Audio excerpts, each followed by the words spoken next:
All right. Live on set, the new home. Are we on the right sides? I don't know. Yes. It's been so long. Sorry, we've had to do, in case you missed it, the last couple of times.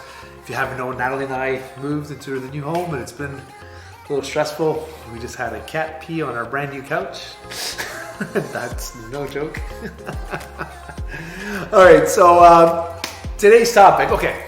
Stager's Corner. I'm David V. Cinelli _ Realtor. What? Anyway, Royal LePage signature. I got my happy to be alive wife, Natalie Cinelli here from Spaces Collective. She's a woman of few words today.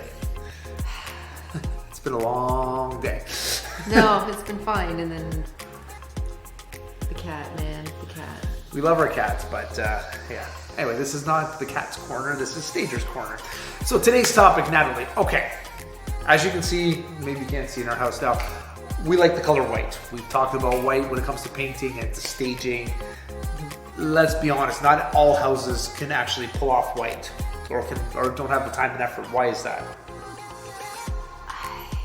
Like, listen, white is our favorite thing to paint. Absolutely. Does it show off all of our staging furniture and many of the highlights of the home? Absolutely.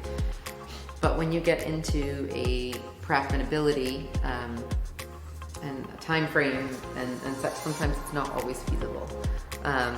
Like I said, white is always our go-to, but if you only have a few days to prepare or you only have a certain budget to prepare with, white paint can get a little bit expensive because of the amount of coats. So if you're covering time, though, mostly. Time. Yeah.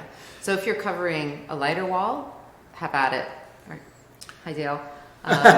Doesn't love when we do it, but at the very least, you're not having to go how many coats. Well, depending on the dark coat, like we've talked to Dale a couple of times. He's come in. He said like it's about like something like 7 or 8 coats. You know, yeah. So you get it. Yeah, for example, if you have a black wall, it could be a ton because what happens is the paint kind of bleeds through. Yeah. So you have to prime it, paint it, let it sit, do it again, and then you're just constantly putting coats and coats and coats on there, and just and it can just be a nightmare for your painter. And like you said, it can be expensive because of time spent and materials. Yeah. So in that case, what we do suggest is painting. Were you going to ask me this? Did I like jump the gun? It's okay. So if you can't go white, Natalie, what color would you go with instead? Like super light gray, which, I mean, realistically, it's.